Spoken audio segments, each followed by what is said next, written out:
everyone. It's Lisa from Been There, Got Out, and we are going live for real now.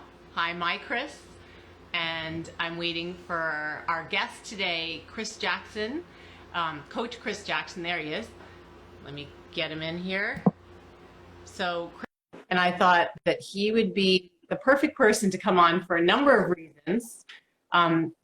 Mainly because, there you are, mainly because he's an example of what so many of you are worried about, but he's actually okay. So many people in our community are parents dealing with a toxic spouse, toxic co-parent, and they're terrified that how the kids are going to be affected by a parent like that. So Chris is an example not only of a child who survived a narcissistic father, but who went on to have a very successful career and is now using it to help others. And like I mentioned on our little practice session, we decided to use the title, He's Turned His Mess into His Message. And again, one of you not in this room probably, but our greater community gave us that line, and I love it. So Chris is a professional coach. He's owner of Connecticut Life. He had a really excellent career as a professional football player for 10 years in Germany, and he specializes in helping, and I'll get into what this means, heart-centered high performers find their voice to leave their mark. I feel like I'm saying a tongue twister. So anyway, again, he developed, I call it radical empathy, like our Been There, Got Out tribe, like we've been there, we completely understand it. So we bring so much empathy to the table, and that's what Chris is. And he himself is also a husband and a father. He's got children of a wide range, 24 years old, 17 years old, and 20 months. So Chris, tell us a little bit about your backstory, with your family. This is a big question. Your role in it, how you coped with it, and your siblings. And by the way, if we start going really long, we'll just do a part 2. You got it. All right. Thanks, Lisa, for the introduction. Just one little tweak there. It's called Kinetic Life. But we live in Connecticut. What did I call it? Did I say Connecticut? I think it's like Connecticut Life. Connecticut. Kinetic. I meant kinetic. I can't get it out of my head. Kinetic. Sorry. It's all good. It's all good. And I guess that's a good segue into the question that you asked me. Literally, I knew Connecticut was a state in America. However, I never really visited that often when I was a child. Like you mentioned, I played ball in Germany. So, I lived abroad in my formidable years in my 20s and early 30s. But I did grow up and I was raised in the tri-state area in New York. But didn't really travel beyond, tri-state too often, meaning New York and New Jersey. I didn't venture over into Connecticut. So Connecticut Life, yeah. So really discovering what the life means over here. So I am the oldest sibling out of 3 kids. I have a younger sister who's the middle child. I have a younger brother. My brother's 8 years younger. My sister is 5 years younger. And I'm 46 years old, so I was born in the 70s. And, I was born to my dad, African-American, my mom, she's an Italian-American. So that was a whole different type of dynamic within itself, especially growing up in the 70s. Really just trying to find my way and how to fit in. And to feel safe and secure so that, I can do my thing, right? Find your identity when you're younger. Really important for a child to do that, really important to do that in high school. But, the dynamics within my family life were complicated to say the least, and I didn't understand why. It wasn't until later when I started to try to uncover the reasons why my father was the way that he was, why my mom was the way that she was, or responded or reacted the way that she did, that I started to unravel the pieces and put them all together. And that, really curated a strength of mine that I know of today as advanced pattern recognition and being really Chris, curious. Pause for 1 second, because I know there's a question that I know a lot of people have because we get it all the time. What made you, and how old were you, what made you start to realize who your father really was? Because almost all of our clients say, when is my kid going to see it? Oh, okay. So who my father really was. So you know what? I still don't know exactly who he was, but if I want to put a label to the behavior pattern, when did I learn that? I learned that, I would say, maybe 10 years ago, right? So in your 30s. It took till you were in your 30s? It took till in my 30s to kind of put a label to it, which was really, really helpful to be able to do something like that. And I encourage people to get these types of like just do your research and put a label on a thing. Now, I'm not saying you're a psychologist and you can put a clinical diagnosis on it. When it comes to narcissism, a lot of people that have that really don't think there's anything wrong with them. So they're not going to go to a therapist and say, what's wrong with me? It's not until they take responsibility and understand the disaster they left in the wake and actually feel bad about it to go seek help. But when you're in the fight, in the conflict, I mean, that's just how conflict works. People are trying to jock for the winning position. So they're not the victim. Even the one that is the toxic parent, they are jockeying for the victim position too. I can't believe you did this to me. Why would you do that? Why would you say that? Why are you making life so miserable? I'm the victim here. You're the person that's attacking me. And the other person's like, what are you talking about? Right? So when you put a label on it, it begins the process of forgiveness. Now, that process of forgiveness is an energy, just like fighting is an energy, being sad is an energy, being happy, being joyful, blah, blah, blah, blah. And it might sound hard to want to forgive the person who is persecuting you, right, in the moment, but I get it. But for your own sanity, for your own emotional health, your own kind of like mental state, it's like, oh, this person is acting this way because they have disordered thinking. So if I had disordered thinking, I would not think clearly. Clearly, that's the case here, right? Now, even if they didn't get a clinical diagnosis, make it up. Crazy stuff is happening anyway that you didn't even imagine anyway. Yeah, might as well just make it up. So make up something that's going to make you feel more empowered. You know what? The way that person was before when we got together, that I fell in love with, that I decided to have a family with, or whatever the story is not the same person that person is developing into now. And I know that everything happens for a decision, not a reason. Things happen for a reason too, I get it. But then you make a decision after that. Everything happens for a decision. So this person is deciding to behave in a particular way, although blaming me, they're deciding it in a way that doesn't make me feel awesome. Doesn't make my kids feel awesome. I actually feel scared. I actually don't like it. So if I'm the type of person that doesn't like what they don't like what they don't like, right? That's why they're, can I curse a little bit? Yeah, Is like it you're okay? allowed to have your feelings. It's not what somebody else Yeah. tells you how you're supposed to feel and that they're really the victim, because they're not. Right. Yeah, let them have their feelings too. It's like, look, with your disordered thinking, that's the only way that you can feel, because feelings come after a core thought that triggers an action or a behavior. So if they're acting erratically, that's because emotionally they're unstable, and because their core thought is, I'm entitled to feel this way. I'm right, you're wrong. Blame, blame, blame. I got too much pride to be wrong, because if I'm wrong, oh my God, I'm going to die, right? I'm going to die at work. If I'm wrong at work, I'm going to die. I'm going to get fired. If I'm wrong in any other aspect of their life, they're going to feel suffocated. So of course, with the disordered thinking, it's like, how can I remain safe? So when you put a label on it, I don't know what you have, but you're acting irrationally. That means you must be feeling a little bit crazy. That must be your core thought is rooted in right or wrong thinking, entitlement, pride, anger, but most often fear. There's something that person's super scared of. And who knows how that got passed down from generation to generation, what their parents were like, what their parents' parents were like. They're experiencing going on in their own head, right? At some point, something got tripped up and missed the mark. And at that point, it's not being fruitful for the marriage or the relationship or how to build a family. Do you know what I mean? Yeah, So, of course I do. so the point I want to drive home is give yourself permission to label it a thing, even though it's not clinically diagnosed, if it's going to help you be able to calm down and cooperate and tolerate with the feelings you have inside, so that you can transcend the feeling of guilt, anxiety, not be able to control the future, worrying about how your kids are going to develop later on in life. Literally out of your control. What's in your control is, I'm in this situation. I got to build myself into the leader that I'm looking for. And the leader that I'm looking for that can handle this shit right here is this quality, this quality, this quality, this quality. So how can I do that? Make sure I'm safe within myself and say, I can't reason with said person.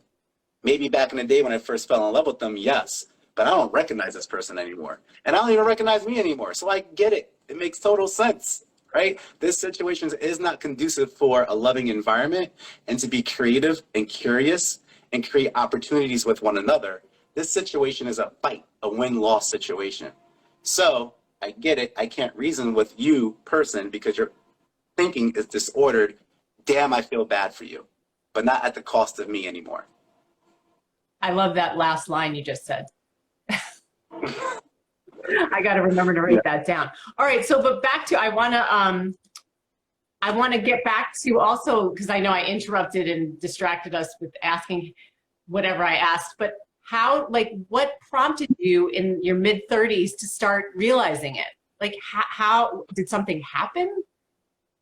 No, you know what? I try to unpack it my entire life. I would say probably in high school. Like, why did my father, so why does he act this way? Why is he so aggressive? Like, why is he so angry all the time? Why isn't anything good enough?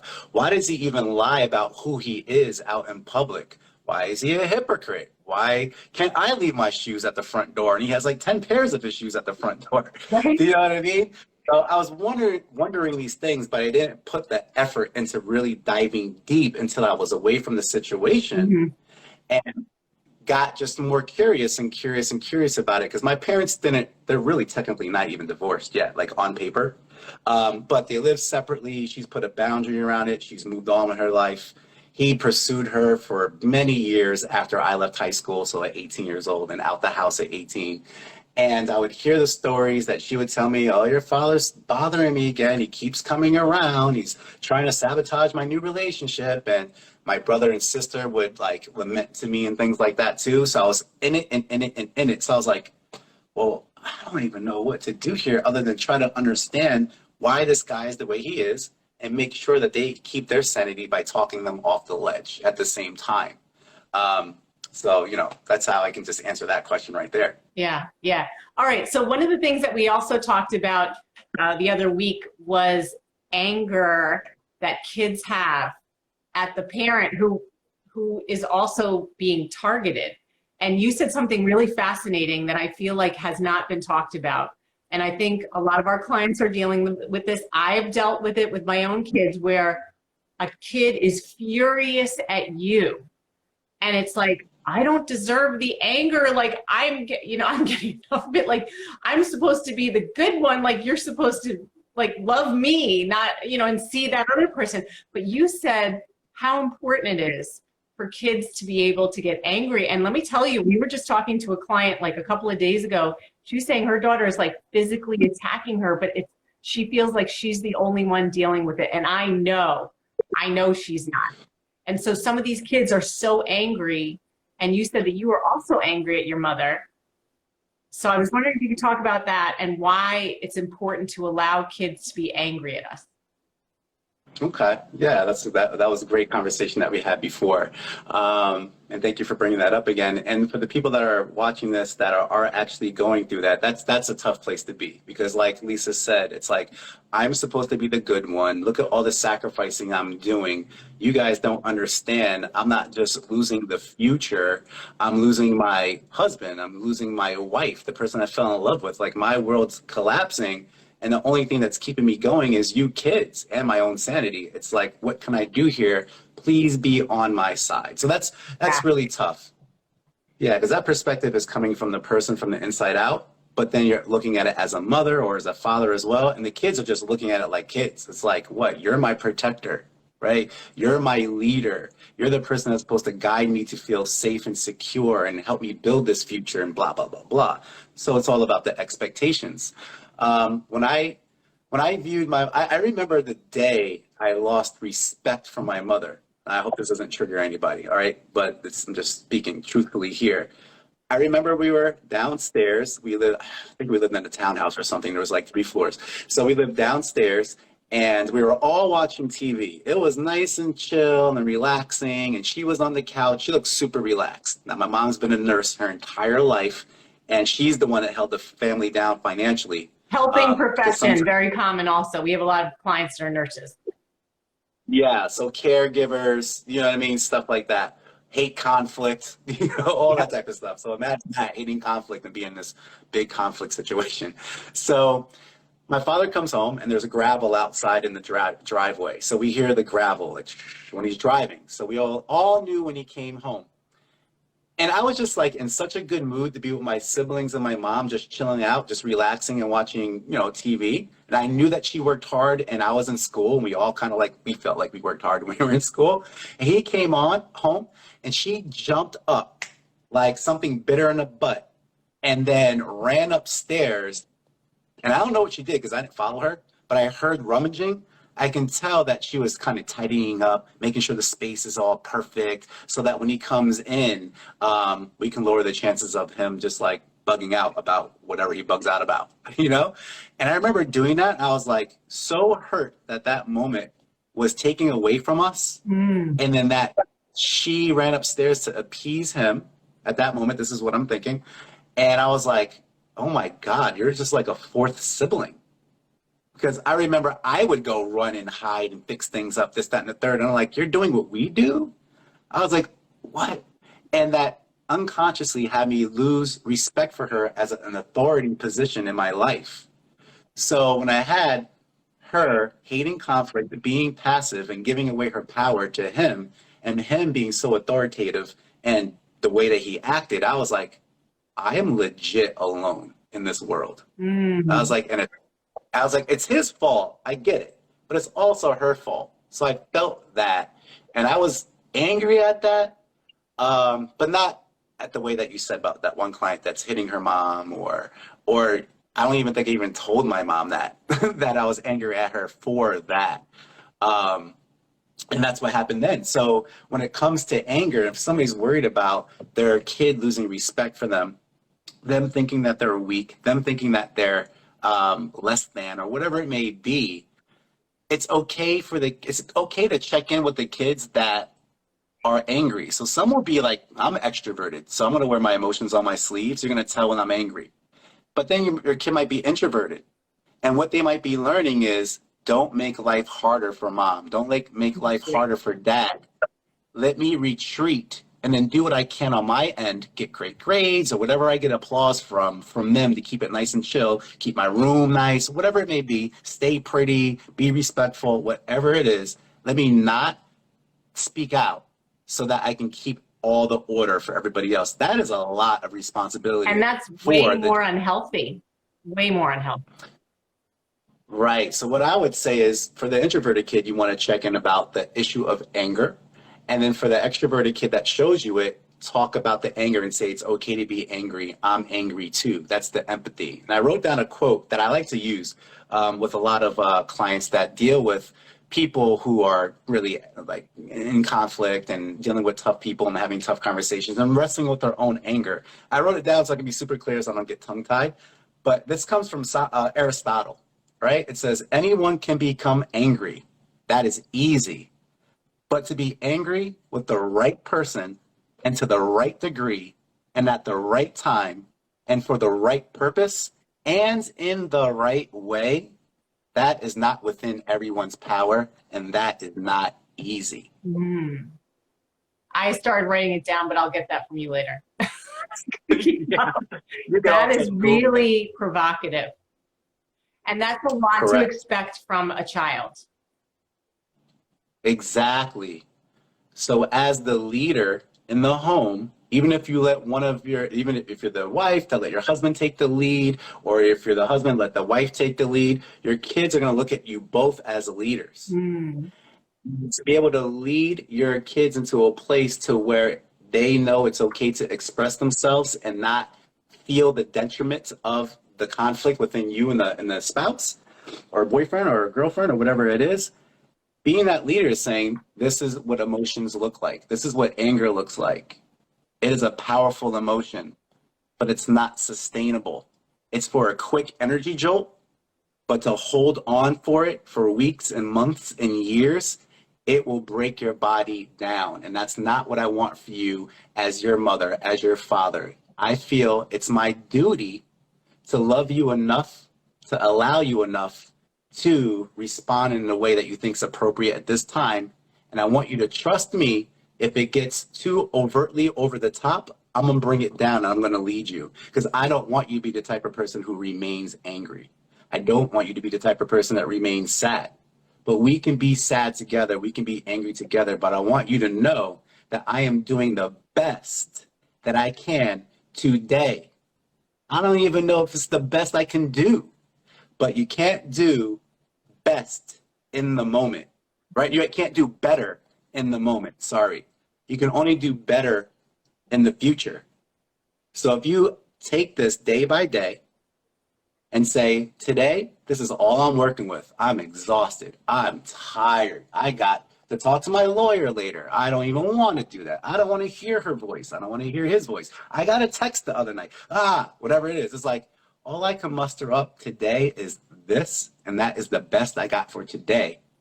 I would do better in the future after the day goes by, so I can see how can I have done better. That way you can allow yourself to feel your feelings and not have to be perfect and have to protect your kids from, like, I don't know, 10 years down the road of going downhill as a downfall. That's literally something that is just stacking on top of your anxiety and your worry. You can't operate at the level that they need you to be if you're just kind of like projecting what the future holds, because that means literally you can't play a fortune teller like that. I am so glad that you are here, Chris, because you, like, your words are not just wise, but I think they're very comforting. And I think a lot of people here now, as well as those who will watch this later, are going to feel better hearing something like this, because myself included, we do something called awfulizing. We always think, but what if this happens and what if that happens? And like, I can't stay stuck in this legal system for 10 more years because it's so horrible now. So I love that you're focusing on, like, just today, I have to get through this. And then I also wanted to comment on a couple of things you said about allowing your child to be angry. When I separated from my ex years ago, my teenage son started becoming really, really difficult. And I was like, I mean, his father basically disappeared, and I was so resentful because I thought, well, I thought at least we'd be splitting time, you know, like that I'd get a break, that he could go to his father's sometime. That didn't happen. And so when Izzy started like freaking out and screaming at me and taking everything out of me, I was like, he just has to go. Like, he has to go somewhere until he calms down.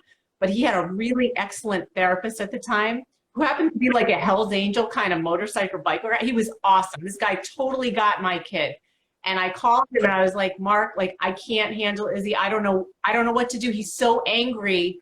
He needs to go to like Kids in Crisis or something just till he settles down. And Mark said, no, Lisa, this is the time that he needs you. Like, you need to stay stable. You need to work through it and let him get this anger out. And I know it's really hard, but you have to let him go through this because he's finally getting in touch with his emotions and he needs to be able to express them. So I'm so glad that you pointed that out, because it was really relevant to me. And again, like, not everyone can, obviously nobody could really talk about their situation right at this moment, but I'm sure it's resonating with them.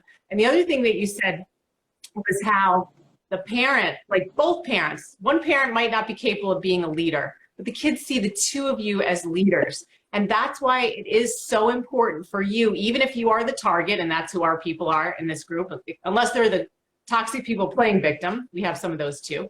But that you have to be as strong as possible, because no matter what you're dealing with, your kids are looking to you as their guide. And so they need what you need, whatever help you can get to pull it together, to be the best parent that you can for your kids. So much of what you just said, I'm like, I got a lot to say about it, but I gotta be quiet so you keep talking. Right. Thank you. Yeah. Thank you for that feedback. It's true. Yeah. For sure. So speaking of that, I think I wrote it down right, but another thing you mentioned when we talked last was this ladder of liberation. Is that a nice segue into that?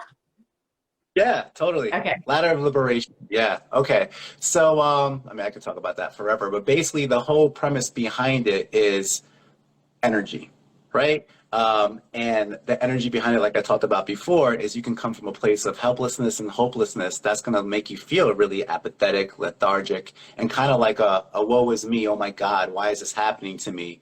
And that just can put you in a place of inaction, or as little as action, and not the action you need to take to be able to transcend what's going on, right? You can also feel happy, you can feel joyful, and a whole bunch of things, right? So when I get a client, and I really don't work with clients in crisis. I like working with them in phase 2, like you were saying before. Yeah. Maybe you can talk We about deal that. with the crisis, you deal with the after. Yeah, exactly. Like rebuilding your life and going from function to optimization, right? You're working with like the dysfunctional part of the court system and all that chaos and stuff like that too, right? However, there's places in people's lives where they do feel a little bit helpless, a little bit hopeless. Maybe let's just say like somebody like in the dating world, everything's going fine, but they just can't get the dating thing going down. They might feel a little bit like, oh my God, did I give too much of my life to my career? Did I give too much of my life to my children? I put everybody else first, myself last. That's why I'm like this. That's why I gained 30, 40 pounds. Like there's a whole bunch of like, that's the feeling of the lowest level of energy. So I'll just talk about them real quick. And I want to talk about them in wins and losses. So there's that ladder of liberation. And we want to move up the ladder to feel better, to feel more empowered, to be able to create our lives in a way that feels fun, it feels easier, and it feels impactful. So at the lowest level, we have victim, number 1. Number 2, we have fighter. Number 3, we have the rationalizer. Number 4, we have the caregiver, which are probably a lot of people on this call. Number 5, we have the opportunist.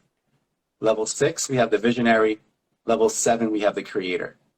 When you are in conflict, you're not the creator, you're not the visionary, and you might be able to pull that energy off in the pockets of your time where you feel safe and secure, but in conflict, you're in that fight. You're in that level 2. You're in that sprint. You're not in a jog, you're not in a walk, you're not window shopping, which feels light and easier. You're freaking horse blinder that way. Survival mode. Correct. Very primal. So level 1 and level 2 are very primal, victim and fighter energy. So when it comes to the wins and losses at the victim level, it's I am losing, I lost, you won, you're winning. That doesn't feel great at all. That's that place of helplessness and hopelessness. But to be able to get out of that, you start to fight. I win, you lose. The only way that I can win is if you lose. That can be in the court of law, making the person lose so you can win for all the reasons that make sense to you, right? Who the heck wants to lose or feel like they're losing? No one. That's why it's fight versus fight. Fight, fight, fight, force, force, force. Not the same thing as power. Power is higher, right? So at level 3, it's I win and it's okay if you do too.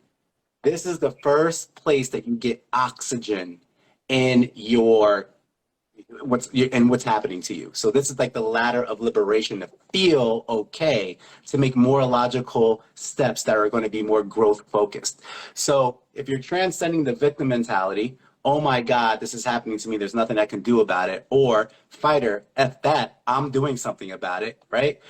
Then the third level, I win, it's okay if you do too. What does that look like? That looks like settling out of court. Look, I didn't get everything I wanted, but I damn sure didn't lose. And if they think that's a win, that's on them. But I know that I won. It just feels better. It's looking for the win for the other person, but not at the expense of you. It's you looking for the win. So for example, the kid is fighting, right? You suck. You left me out to dry. Why did you let him do that to you? Why did you let her do that to you? Blah, blah, blah, blah, blah, blah. They're just angry, emotional, and don't know how to process this. And you're taking it all in. And you might feel like the victim. Oh my God, I'm so sorry. I can't believe I did this. Ugh, I'm such a bad parent, blah, blah, blah, blah. I feel so guilty. So that's level 1. They're like, I can't believe I did this. But you can transcend that. Boom. Look, Sarah, it makes sense that you're angry. I would be angry too. You have no idea what's going to happen next. This is going on. That's going on. It makes you feel like this. You probably feel like you have to hide from your friends, or you want to tell the world, but you're embarrassed. That is an awful feeling. I would never want you to feel like that, but it makes sense you feel like that. I feel like that way too. Some days I just want to give up. Some days I just want to go and rip his throat out or rip her throat out. But I know that is not what you do when you're a leader and need to think rationally and get yourself out of tough positions and in situations. So you're right. You're right to be angry the way that you're angry. Let's talk about this because it makes sense. That's level 3, the first logical thing after fight or flight. It makes sense for you to be upset and to also come up with a strategy to not remain upset 24/7, because that's not going to take us to the promised land. Tell me what the promised land is for you. What would a win look like for you? So it's like you're helping them win, but not at the expense of you feeling like you suck as a parent. Because you didn't wake up and say, you know what I'm going to do today? I'm going to make my kids hate me. I'm going to ruin their future. I'm going to ruin my future. I'm going to gain 20 pounds, and I want to make this day suck. Like, literally, who wakes up like that? Right? Like, nobody, right? So it's like, okay, what can we do today to not allow ourselves to fall down that pit of despair? Think more logically, see what I can control. And if I have a concern that my kids are really going through a tough time and it might be messing up them emotionally and mentally, let me speak with them about it, get them the help that they need so that I can be in a place to where I can transcend this trauma and liberate us out of this situation. So that is like level 3, thinking logically. I win, it's okay if you do too. If you're still pissed at me, I still did what I needed to do as a leader and as your parent to help you be able to get through this as I'm working through my own crap. So if that's not enough for you today, it's not enough for you today. I get it. I understand. Yeah, I know what that feels like. So then that's that level 3. Level 4, you get back into your heart. That's the caregiver energy. The core thought is concern. The core emotion is compassion. The core action is service, right? A lot of nurses, a lot of teachers work from here.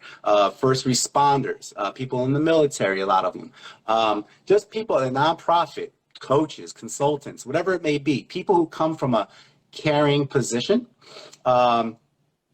they lead with concern, compassion, and service. Now, at the highest level of level 4 energy, there is no battery drain on their energy. Their cup is full, right? It's completely full. That's the way that they just operate in the world. They serve without looking for a thank you. Mm-hmm. So if that is your default state, you're probably really conflict averse. You don't want to go there with the conflict. Like, you suck at fighting. You don't know what to do. When you get angry, you're like, I don't even know what's going on with me. People look at you like you're out of your mind because they know you to be kind all the time. So they're like, why are you bugging out? Why are you such a B? Why are you such a D? Like, what's your deal? And you're just like, I don't know what my deal is. I'm so used to being kind, but I'm so angry. But I can't let you know about that. Ah! You can see how they'll bypass level 2, go right to the victim. If they don't fight for themselves and be okay with that anger thing that I talked about, to be okay with feeling angry, right? And rationalize why it makes sense that they're angry to that person to that degree because of a specific person. If they don't get that right, they're going to oscillate between 4, I'm going to serve you, but now I feel resentful. 1, victim, I can't believe I'm still doing this. Bypass 2 to feel angry and rationalize why they should keep doing this cycle. It's like 4, 1, 2, 3, 4, 1, 2, 3, 4, 1, 2, 3, right?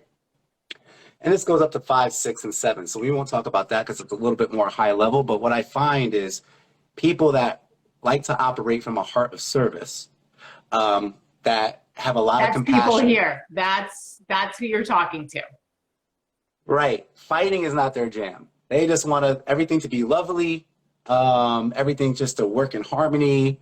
They love to get everybody else's needs met, and they do it a lot of times at the detriment to their own health, energy, and resource.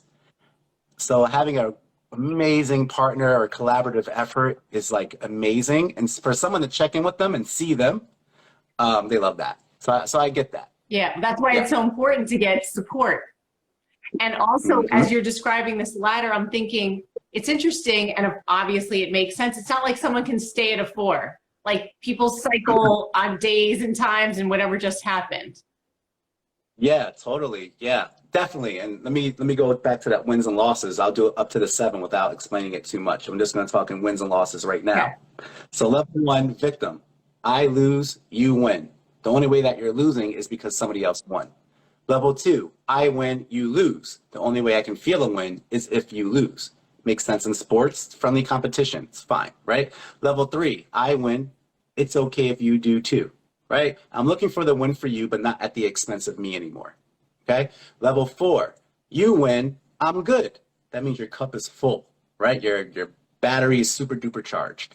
And if somebody needs something for you, maybe it gets down to 95, 93, 92. You're still good because you're still serving. Level 5, we both win. If not, let's play a different game. I don't feel a win unless you're winning, and you don't feel a win unless I'm winning. That's collaboration. That's teamwork. This is, of course, not our for the people who are doing it. That's for the level 2. Once they're out of the muck, like then they can't imagine level 5 yet, I think. But yeah, they can't imagine it, but they can seek it. How do they seek it? Is they go and seek help from another caregiver who wants to help. Allow yourself to be seen and to be served and to get loved on, and then you reciprocate it back. It's like, look, we both win. If not, let's play a different game. Is now a good time to talk about what's going on with you? Yes, it is. Great. How can I help you? And you're helping them win because you're allowing them to do what they do and what they love to do. And they're feeling a win as well. You're feeling a win as well because you're getting what you need at the time. So that can just be that collaborative effort. Right. Okay. Right? So level 4, you're a helper. Level 5, you're actually able to accept help for yourself. Exactly. Okay. It's called the opportunist. So you're creating opportunities that happen. Even like in the conflict, you and your kid, you're like, you have a talk, you hug it out. Let's go in the garden and do some gardening now. We both win. If not, let's play a different game. Mm-hmm. Do you know what I mean? Yeah, Something yeah. like that. It's creating space. Yeah. Level 6, everybody wins all the time. Which people on this call be like, what the I'm like, what is that? Well, everybody wins all the time. Just what's going on. Lawyers do what they do. Let's just say you're dealing with a lawyer who really cares about family practice law, wants to get you out of this crap, right? They get hired by somebody like you. You're in this because you made your message, and you're like, there's no way I'm allowing anybody else to do this. Nobody's going to go through what I went through on my watch. Watch this. Boom, picket sign. Okay, right? I do know what that means. Yes. Yeah, exactly. Then you got like me on this interview talking about my experience. But it all starts with there was a need that needed to be fulfilled, and unfortunately, it's somebody like went through the things that we went through. So everything makes sense because it's all cyclical. You're going to have good, bad, up, down, left, right. You know what I mean? As long as each person is coming to the game with their best foot forward, there's going to be a need to be fulfilled. And you and I look to transcend people out of this mess so that they can be the ones that help the next people, that help the next people. This world is broken. You're always going to have somebody to help out that went through the same thing that you went through. That's why you and I are uniquely qualified to speak to these type of people in this population to help them transcend this stuff. And the person who's the narcissist, who is the person that is not the victim but is the toxic person, they have a help. People will help them too. You might be like, I don't want anybody to help that person. It's like, you'd want somebody to help that person back when you fell in love with them if they went through something. It's just now you're pissed off in conflict and you can't believe what's going on. But they also have intrinsic worth, even though they're making your life a living hell.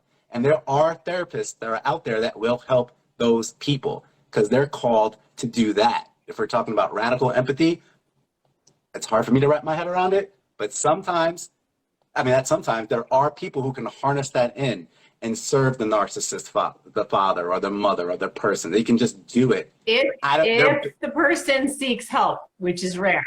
Correct. Yeah. Which is rare. Yeah, totally. But they got to take the responsibility at level 3 to say, oh shit, okay, I believe I'm right all the time and everybody else is wrong, but what is being right? What has that done for me? I don't talk to my kids anymore. I can't keep a relationship together. I feel alone. Like, I don't understand oh my God, is it me? Do you know what I mean? Yeah. So they get rid of that level 2 up to level 3, and then now they can start the process of healing. So that's what that level 6 looks like. Everybody wins all the time. Yeah. And then level 7, there's no such thing as winning and losing. That's creation. Yeah, but I talked to you about it. It gets high level. That's why I don't want to get into it anymore. But that ladder of liberation is great when I show people it visually and they can see where they are. And I make sense of why they feel that way and what they need to do to move up the ladder so that they can transcend their situation that they're in that they don't feel that's favorable to them at that point. Love it. So my next question, you might have already answered it, is like, we were going to say, if you were going to provide a blueprint for success after getting out of this mess that I always call the muck. So for someone who's finished with post-separation abuse, that happens, and it does, what does that look like? Or does it look like what you just described, like the 5, 6, 7 that nobody can really picture right now? Yeah, well, that's going to be a tool. It's called perspectives. That helps somebody get a different perspective on how they see their world. So we'll use that for their energy to do a thing. The thing is to be able to create the next step of their life. But there's 3 pillars I love to play with when I work with a client. And I call it deep intimacy, joy in the journey, and significant mission. Right? Deep intimacy, joy in the journey, significant mission. Your significant mission is turning your mess into your message. It's the calling that you have on your life when you are allowing yourself to know life happened for me, not to me. I did not like it back then. It was hard, but there's gems in there. Look what I did. Look how I got out of that. Look at the places I'm struggling now still, but I'm in the process of transcending that. That's power. There's power in that. There's strength in that, right? So when you start working towards your calling in life, you feel like you have purpose, you're going to transcend all the woe is me feelings, all the I wish it wasn't like that. It's like that. It happened. It sucked. It happened. But let that go. You have to let it go. Just like someone trying to don't understand on how to have a parent that's a narcissist way past the trauma of childhood, like say like for me in my 40s, it's like if you want a relationship with your father, understand it's not going to be how you wish it was that made you feel like crap.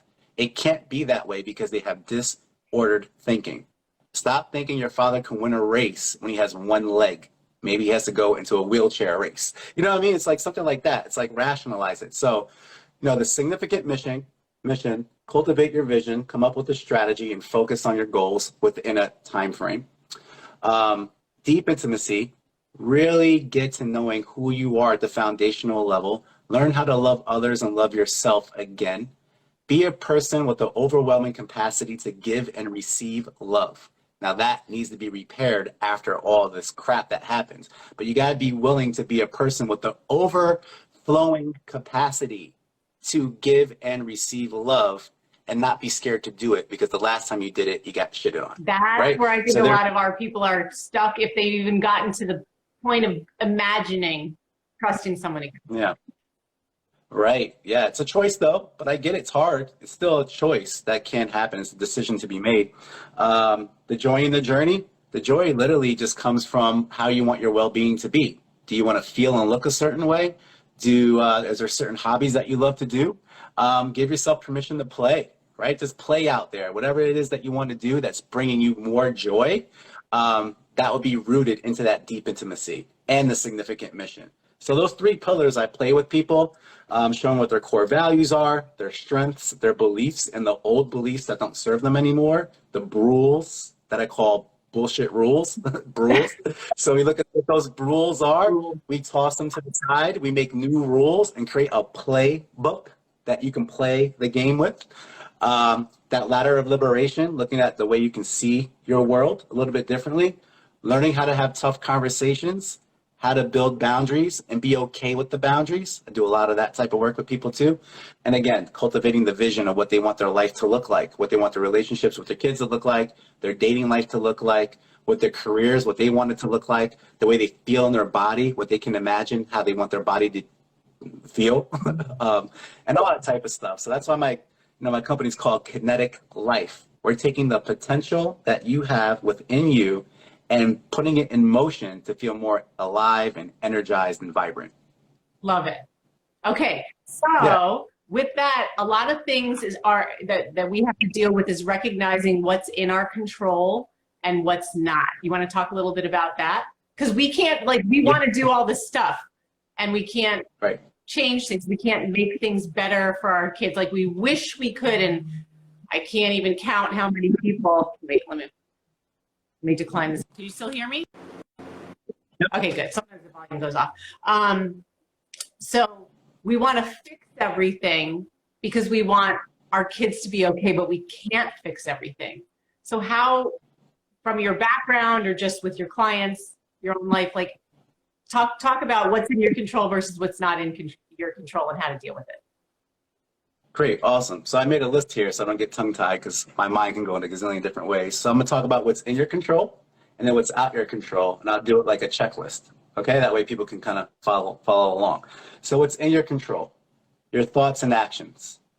Okay, what's also in your control? What you give your energy to. So if somebody wants to invite you to a fight, you don't have to accept the invitation at all. If it's gonna drain you of energy, don't do anything that drains you of your energy at all, because you don't have as much energy as you would like to have when you're in the thick of things, right?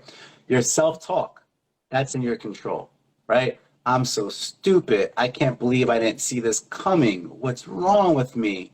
Or if you're getting out of the muck and somebody says, wow, you really did X well. I'm trying.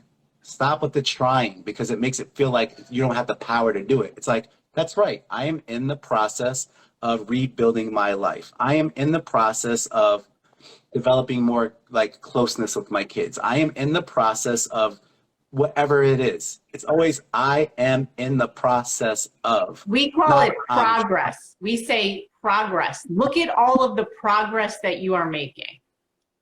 Yeah, definitely. I always celebrate those wins, no matter how little they may seem to somebody, right? What else is in your control are the goals that you set for yourself, right? You can write down goals. You can come up with a strategy that's in your control. If it doesn't pan out the way that you want it exactly, right, it makes sense. Life is messy. You know what I mean? Like, make a mess. Just be okay with making the mess. So it's in your control to be able to do that. It's also in your control on how you spend your time, right? If you look at your calendar and everybody else is in the calendar, and you're not in the calendar, you chose not to put yourself in the calendar. Mm-hmm. Put yourself in the calendar, build your lifestyle and everything else around it. It might sound selfish to caregivers, but it's not selfish, because your kids need you to be fulfilled. They need you to have your cup full. And if you need them to help you to be able to do that, can you just clean this? Can you just do that? You got to drop that. That's the way that you talk. Because if they're not doing it, no, they can't, obviously, right? They can because they're able people, but there's something behind the force, right? How you handle challenges and how you create your boundaries, those are all in your control. Those are in your control, right? What's not in your control? The actions of others, what they think about you, what their opinions are, the outcome of your efforts, that's not in your control at all. All you can do is do what you do, and the outcomes come after that, right?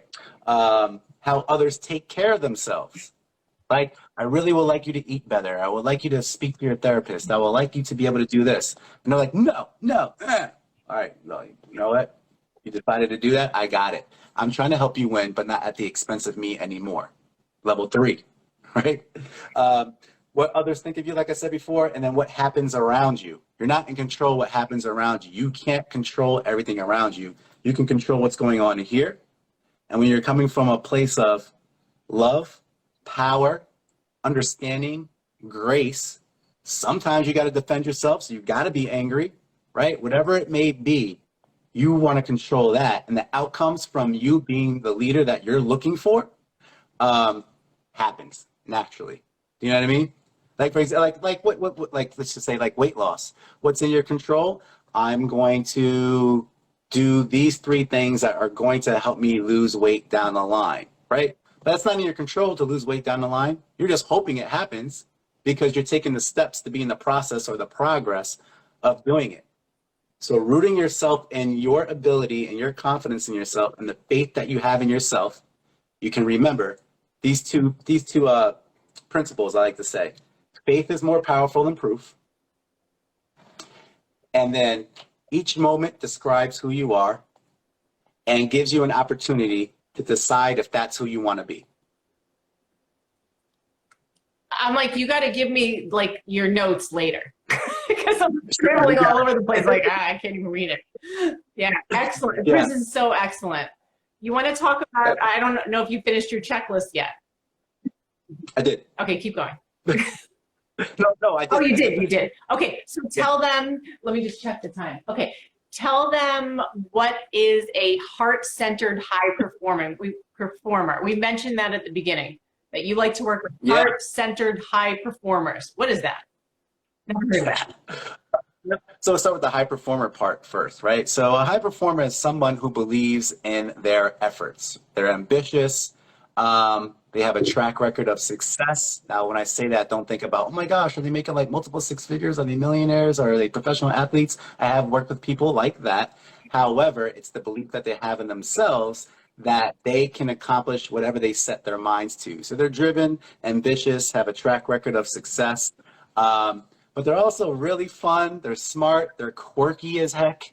They're funny, personable, and very, very loving. And they want That's to our leave their, people. That's, yeah, they yeah. just And have they to want get to out leave of the muck and then it comes back. right. So their default state is that. That's what I'm saying. Right. That's what like why my tagline is I help heart-centered high performers find their voice and leave their mark. Their voice has been hidden for some reason. For my mom, she was married to a narcissist. Her voice was always like deafened, right? She was not allowed to stand up and speak up for herself because she was just trying to survive. So I get it, right? And leave her mark. I mean, she's a nurse. She's helped so many people and she loves helping people in that way, right? Another way of a heart-centered high performer hiding their voice in that and wanting to leave their mark, it might be someone that was taught really, really early that stay humble, keep your head down. Children are to be seen, not heard. You're awesome. You do great stuff, but don't celebrate it too much because it's going to make somebody else that's not as equipped feel upset and bad. Never outshine anyone. Never turn up your volume on your excitement. You just pour into people and do your thing and create magnificent things, but don't you dare celebrate it because if you do, blah, blah, blah, blah, blah, blah. And that leaves somebody hiding behind the curtain and scared to step on stage. I love to unlock those doors so they can step on stage and really do the work that they were born to do. And a high performer feels like they can do that, but there are some reasons why they feel still stuck, that they can't arise to the occasion. But they really, really want to. They really, really want to. So I love working with those people who are in a default level 4 caregiver, compassionate. They want to leave their unique stamp on the world through their professional work. They want their lives to count. They want it to matter. And yeah, that's it. That's Yeah, pretty much it. awesome. This is so inspiring. Okay, so Thank you. like I said at the very beginning of this interview, like our name is Been There, Got Out. You are a Been There, Got Out tribe because you've been there and you've moved on and thrived, and clearly you have so much knowledge and that radical empathy to help people, you know, bring people to these much higher levels. So how can people find you and what can you offer them? Yeah, so you can find me on my website. That's www.kinetic, Kinetic,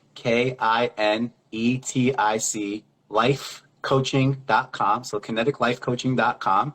My Instagram is at the underscore kinetic life coach. Oh man, I don't even know it. I got it. I'm tagging you. Like this recording's being posted. They can just post I it. just started with my Instagram. I've been on Facebook like super duper heavy. Coach Chris Jackson on Facebook. You can put all those links there, but find me on my website. Play around in there. You can see what I'm all about. If you want to have a conversation, you go to the Let's Talk. You'll see those buttons all throughout my website, and it will bring you to some forms. You pick which challenge that you want to work through. Click on it. Write whatever's in there. I get the email. You can hit me up in the DMs on Instagram. You can talk to me in private message on Facebook. Again, I put a lot of content over the last 3-4 years on Facebook. So if you want to get a better sense of who I am outside of this interview, the website's cool, but Facebook will show like my videos, my lives. You'll see what I'm all about on there. Yeah, no, those are the ways. Great. Yeah, or they can contact you, you can contact me, so whatever, we'll make it happen. All right, awesome. Well, thank you so much, Chris. I mean, this is even better. I knew it was going to be great. This is even better than I expected. So Thank you so much. I'm so Thank you for glad that having we me. met, and I'm so glad that you came on, and this is not going to be the last time you're on. If it's Cool. okay with Thank you. I love the No, it's great. Yeah, I love it. Okay, good. See you. Thanks for tuning in. All right. Thanks, Lisa. Thanks, everybody. Okay. Bye.